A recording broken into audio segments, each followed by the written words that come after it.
guys. Yo, what's up, guys? Welcome back to our channel. Welcome back to another video. My name is Manda. My name is Leonda. And today we have a sit-down video for you guys. So if you remember, I posted a video on our birth story.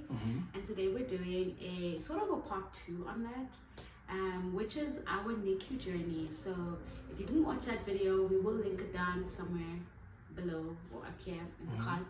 But basically, I gave birth at a very early gestation. I think that's what it's called. So we had a preemie baby, and so he was in the NICU for, I think it was 2.5 months. Yeah. Almost 3 months, I think. So we're just gonna tell you guys about that. If we keep looking down, it's because we have notes so that our story is not all over the place, and try and keep it under 30 minutes. Yeah. There's one thing about us, we will talk. I just want to say before we start to the video, thank you to our subscribers. We can see the numbers are growing. We appreciate you guys joining this family. And please make sure that you click the like button, subscribe as well, and click the notification bell for more content, as we are going to be getting into, or already into December right now. So we're going to be doing some VLOGMAS this year, very challenging. So yeah, make sure you click that notification bell. There's going to be a lot of content rolling out throughout this entire festive. But don't want to talk too much, let's get into it. The NICU experience. Okay, so the other video was left off at when I just given birth, and I don't know if I told you guys this part, but I was then diagnosed with COVID. Yeah. While in the hospital. So basically what happened is I gave birth, saw Lime. Our son's name is Limelo, by the way, so when we say Lime, we're referring to him. I saw Lime, I got to take a quick picture, and they basically whisked him away to the NICU. And from that point on, I don't even quite remember what happened, but I do remember just falling asleep. I was exhausted, and I just kind of fell asleep. The next day was a Sabbath, and that's when I was supposed to go and see Lime. So Sabbath morning, I was supposed to go and see Lime in the NICU, which isn't far from the labor ward. It's like a walking distance. So I was supposed to go see him, and Lime's doctor came in, and she actually stood by the door. She didn't even come in. She stood by the door, and she was like, morning, mommy, you know, the necessities, or the nice, what are they called? Nice. She was being nice, guys. And then she basically was like, oh, you were supposed to go see your son today, but because of your results, because of your COVID results, you can't go. So she was like, you should be receiving an SMS soon to let you know of your results, but you did test positive for COVID. So that was a bummer. But yeah, and then what happened after that? I was released the next day. I was released on Sunday. Yeah, she had to stay quarantined in the house, in her room, I think, for a while. It was actually my sister's room. I was upstairs. So this is my room that we're in now. And I was upstairs in my sister's room because my grandfather was visiting that time. So yeah, I came home on Sunday, started the pharmacy, we got the medication that I needed, and then we came home and I started my 14-day / 10-day quarantine vibes. And I actually left the hospital without Limelo, which was so sad. Devastating. Devastating for her. She was not okay. On top of that, guys, I think you need to understand that it was happening, like, especially like, during the COVID period. So a lot of sorry to cut the point. I'm just trying to expand so it doesn't seem like she's talking in the entire video, guys, you know. It was during COVID, guys, so it was very difficult for parents who had given birth during COVID. I think parents who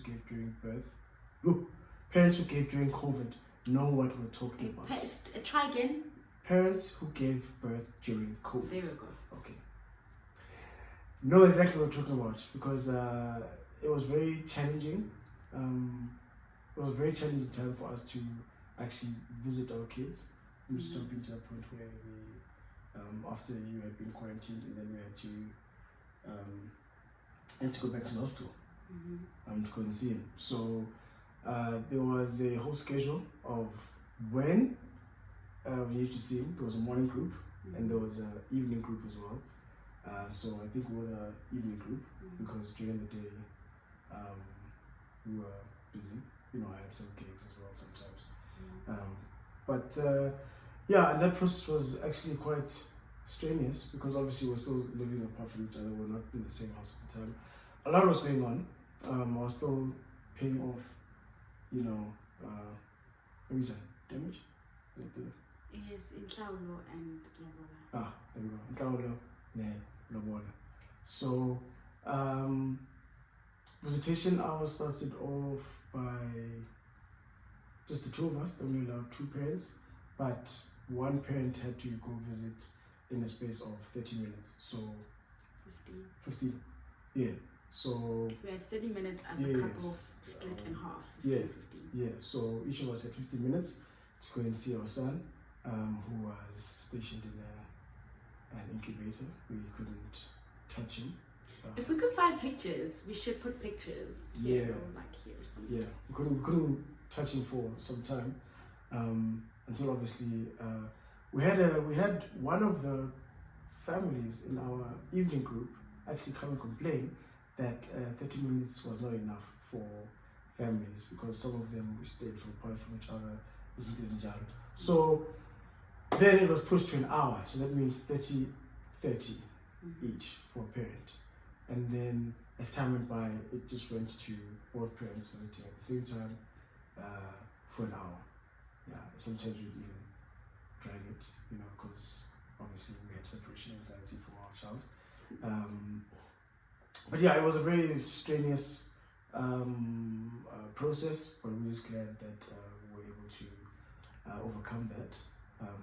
I'm sure even during that time we also got to each other's necks. You know, the times when we went into those rooms, yeah, it was a bit tense. But that was just a part of the process when we were in the NICU as well. Yeah. Yeah. I think another thing was breast milk. I struggled a lot with breast milk. I didn't have breast milk, and so when you have a baby in the NICU, you're supposed to be pumping every 2 to 3 hours, just like how you would feed your baby if your baby was at home. You would feed a newborn feeds anywhere between every 2 to 3 hours. So you would need to simulate that and pump every 2 to 3 hours. I didn't have any milk, but you needed to bring milk every single day. When you go to the NICU, you needed to bring the baby milk, obviously, because that's what they eat. And at first it was like little, it was like 10 mils or like 5 mils or whatever that you were supposed to bring. But obviously as he grew, the milk supply needed to be more. And I didn't have it. I think I was stressed and a very hostile environment. And not to say home was hostile, but like our lives at the time, I think it was very stressful. The process of Intlaulo and Lobola and all of that stuff was a very stressful time. And also, I think we were just in a really bad place in terms of finances. I wasn't working, I was still doing my honors. And I mean, he was the only provider at the time. And obviously our parents would chip in here and there. Luckily, I was on my dad's medical aid, so by virtue of me giving birth to my son, he was on my dad's medical aid, so that was covered, thank God. But everything else was like obviously on us. So every day we'd go to the NICU, we'd need to bring, not every, nappies weren't every day, maybe once a week, wipes, bum cream. He wasn't wearing any clothes because obviously he was in a NICU, he was in an incubator at the time. So no clothes, even if he were to wear clothes, nothing would fit him because he was so tiny. He was really small. So yeah, so we'd have to bring that and milk every single day. I think they decided about a week in to start him on formula because they noticed that mom didn't have a lot of milk. And so that's kind of a decision that the hospital made. I don't think anybody spoke to us about it. I think when we were there and it was feeding time, I think that's when we noticed that, oh, okay, he gets formula. And yeah, so that was the first couple of after my 10-day quarantining. We got a call and they were like, hey, you can come see your baby now. It's been 10 days. And we were like, okay, cool. I think I just needed I needed to test again to get a negative. So I went, I got tested, I got a negative COVID test, and then that's how we were able to go see him. Also, another thing that was tough was going to see him because I live in Centurion, he lives in Soweto. The hospital is in Midrand. We were in Life Casino. So going there was a struggle because there's traffic and you need to be on time to get your hour. If you come 10 minutes late, you get 50 minutes. Like they don't add minutes for you. So you needed to be on time, and also you just didn't want your baby to not have visitors. Like it was tough. Even during my exam season, I remember there were days that we wouldn't go, and that would be so depressing because it's like you didn't get to see your child today. Yeah, you didn't get to see your baby, and he probably feels that like nobody came to come see me today, and it's kind of just like a sad situation. Honestly, that 2.5 months was probably the hardest time in my entire life. Like I was going through it.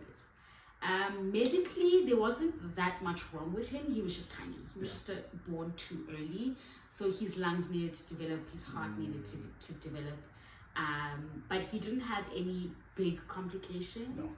He had, I think, gastric stomach complications at first when he started eating, and there was a day that they stopped him from eating the whole day, and he was just getting fluids and vitamins and all of that because his stomach was obviously struggling to digest the food.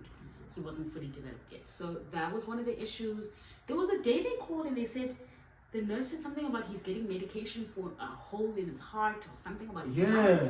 And that was scary because we were like, and immediately we were like, we need to speak to a doctor, to his doctor. So Olivia had a whole medical team, okay? He had a heart doctor, he had a pediatrician, he had a brain doctor, he had everybody, okay? So we then asked to speak to his pediatrician to find out exactly what is happening, and it seems it was just a miscommunication. The medication can also be for what? No, I'm just actually remembering that it was a miscommunication because we were like so stressed, guys. Like we were losing our minds. I mean, imagine your little baby has a hole in their heart. His heart. What are you talking about? I remember. Oof. It was a stressful time.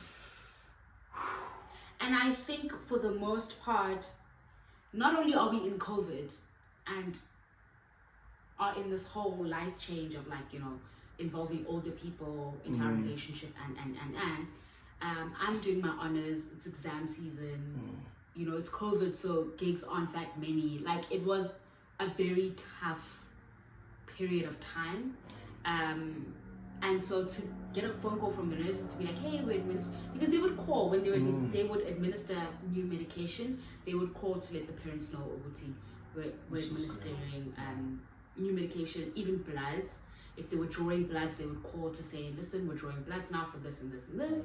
If they were giving him blood, which they did a lot of, there was a lot of blood transfusions because he was low on iron and so they would call for that as well. So they'd call anything that they do on your baby, they would call you. So for us to get a phone call to say your baby has a hole in their heart or they're getting medication because they have a hole in their heart was scary. And already the whole process in itself was scary. So we demanded to speak to his pediatrician. And I think that was a Friday. We went in the Saturday to have a meeting with the pediatrician in the NICU. And so, we had to go in early on Sabbath because that's when the doctors do their rounds. So that's when we would catch them. So we went in and the doctor was like, no, it's a medication that can be used in the event of your child having a hole in their heart, but it's also used to drain fluid from their lungs. So if your lungs are not fully developed, you can have fluid in your lungs. And so he had some fluid in his lungs and they were trying to drain the fluid out. Also he was on oxygen and that can also create fluid in your lungs. So they were just trying to drain, the fluid. Fast forward to them trying to wean him off of oxygen. So Oliver was on oxygen from the minute he came out of me.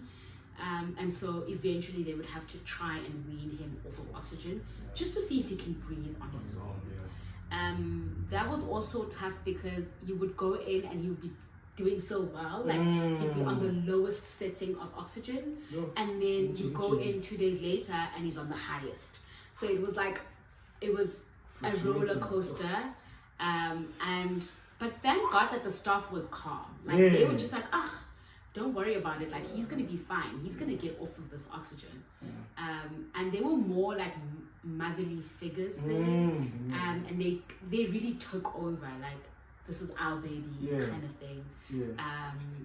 Which was nice. That was the staff at the NICU in Life Castleknoff is amazing. Shout out to the staff. It's amazing. Life Castleknoff in Madrid. They took really good care of our son and other babies as well in the same. You know, we had names for them, or they had names rather. Sorry. They had names, but it's just hard to quite remember them.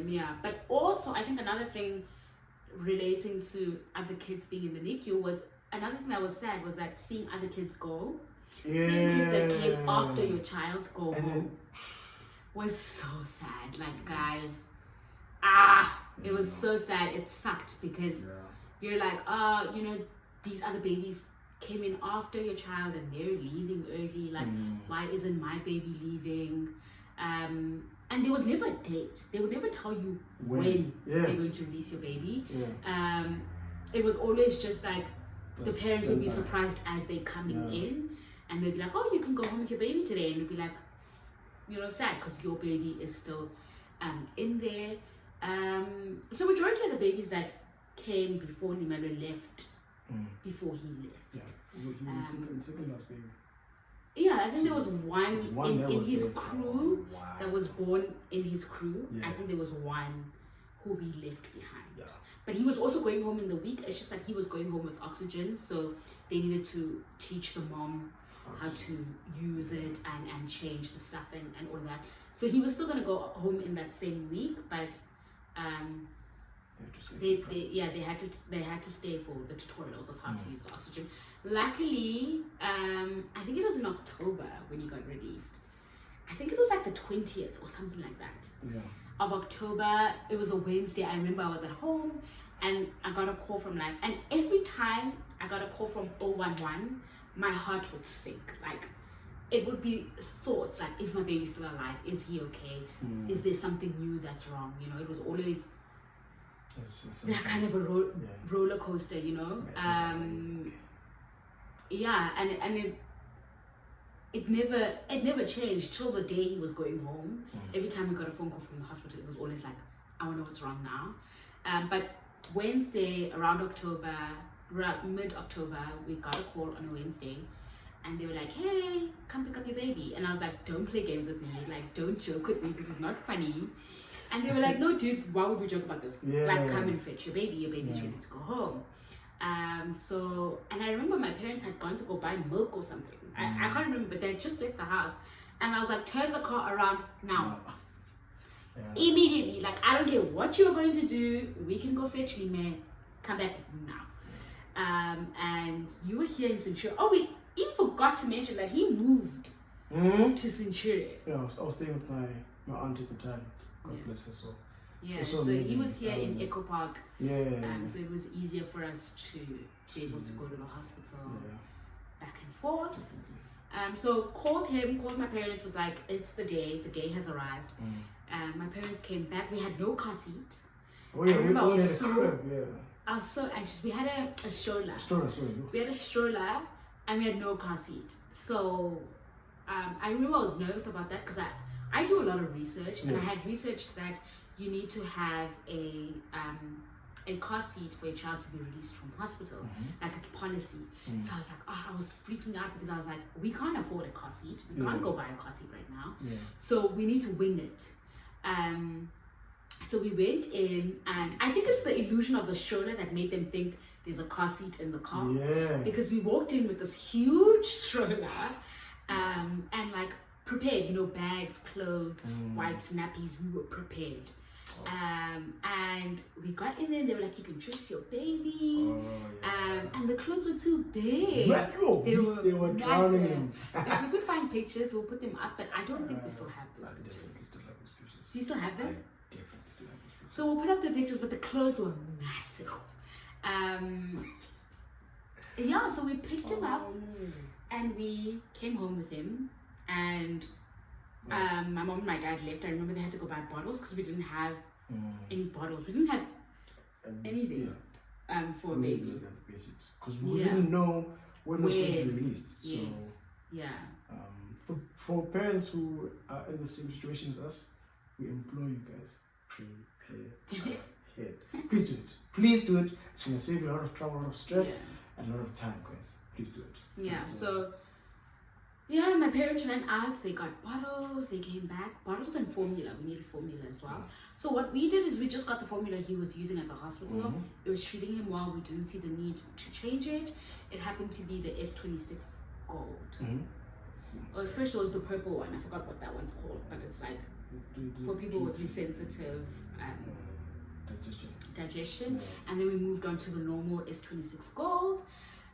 But yeah, he came home and he was such a sweet baby. Like he was quiet. He slept right through everything, all the noises and everything. Yeah, he would only cry when he's hungry, and he ate. Guys, my thing. Forget the fact that he doesn't eat now. Yeah, because he's such a picky eater now. But then, if you were a minute off of his time, like if you were a minute late with his bottle, he is screaming his head off because he's hungry, you know. And that was my favorite part. Like newborn stage was my favorite part of having a baby. Like you could do anything. You go to the mall. This guy is sleeping. He wakes up to eat. He goes back to sleep. You just change his nappy. And that was pretty much that. Experience. Stressful, but it was stressful. It was costly. Guys, it was costly. I think our bill when he left was almost 100K. When he left the hospital.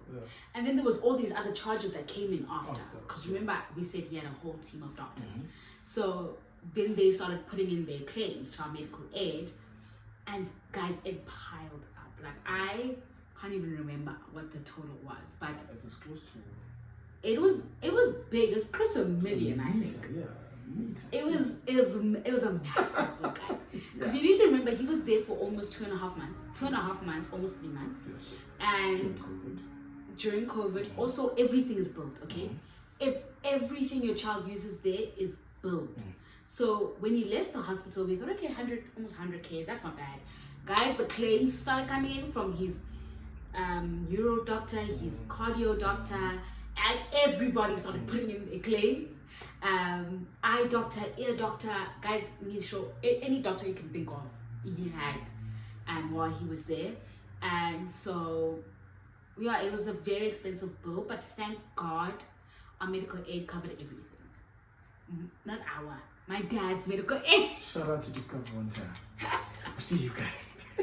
They covered everything right from birth. I mean, my dad had to dispute a couple of things because they wanted to charge us for the birth, the delivery, because we didn't notify them. So if you've been pregnant before, you know that you would have to notify your hospital, book a bed, book a room, all of that, before you give birth. Obviously, we couldn't do that because it was an emergency. Our baby was a preemie, and so the medical aid was kind of like, oh, you guys didn't notify us, so you need to pay for it. And we were like, hold on, how do we notify you about an emergency, you know? And my dad did notify them once I was in the hospital. He did call them to say, hey, this is the what we're facing. It's an emergency. And they were like, no, don't worry. And then all of a sudden, in their statements, they want to be like, pay for your own delivery. Nah. And one thing about my dad, he will fight hey. My dad. For her. Yeah. So yeah, that was our NICU experience. It was tough. It was sad. But honestly, borderline depressing. Like that duration. Crazy. I was probably in my room 24/7 in the dark, like just researching about preemie babies, going down the rabbit hole, the Google rabbit hole, finding out all these things like, oh, your baby might be autistic, or your baby, like, there's so many things that you go through. It's actually crazy. But by the grace of God, we have a healthy baby boy. He's a ball of energy. You guys know him if you've met him. He is wild. He's borderline insane. Like, he tries to kill himself every 2 minutes. Like, he's wild. And honestly, we cannot thank God enough for that miracle. I always say he's our living testimony that God still performs miracles. Because babies born at that gestation at 26 weeks, they have a different story. And for us to have a healthy baby, he's starting to talk now, and he's just growing, repeating everything everyone says. He's so active. He likes playing with other kids. It's a miracle in itself that we have this baby who's healthy and growing and doing the most. Hence his name. God's name is meant to be praised. It's supposed to be praised, and so he's a constant reminder that, you know what, God is still God, and God is still good. God is still good. There we go. Yeah. Step away from me, Satan. Also, I think we appreciate, though, the journey that we had. Definitely. It wasn't one that most people go through. Having a baby, living in separate households, but it gives us an opportunity to look forward to doing it differently this time. Of course. And no, not this. I'm not pregnant. Not No. Time, but like the next one to do it differently. You guys get it though, yeah. You get what I'm saying. It gives us an opportunity to do it differently and have a different experience, hopefully, God willing. But yeah, guys, that was our NICU journey. It was a NICU journey. After this will be how Limelo went back to the hospital after a couple of weeks of being home, and that whole journey and him coming back on oxygen. We're going to talk all things after that, but I think for now we'll cap it at this. Yeah, that's fine. That's sufficient. Yeah. Thank you guys so much for watching. Yeah, guys. If you've made it this far, put down some blue hearts for our baby boy. Alright. Yeah, and just let us know what else you guys would like to see. So like we mentioned, we're doing Vlogmas this year. I think we'll be releasing 3 videos a week, so that's 12 videos total. So just let us know. Besides vlogs, obviously we'll be doing vlogs, daily vlogs, but what else would you guys like to see? Some sit down videos. What do you guys want us to talk about? And guys, thank you so much for watching. Also, in the context of what we actually do, I'm gonna suggest this into what is like ridiculous things. Like let's keep to the script, guys. We are a lifestyle, young black family. So let's keep it centered around those things, because we want to make sure that our content is not diverted in any way, and also that it's as wholesome and as thoughtful and curated, realistic, and curated as possible. So thank you guys so much for watching this video. My name is Leander. My name is Mayanda. And we are the Yanders. Guys, please make sure that you subscribe, like, comment, share, and click the notification bell for more content. Thank you guys so much. Love you. Bye.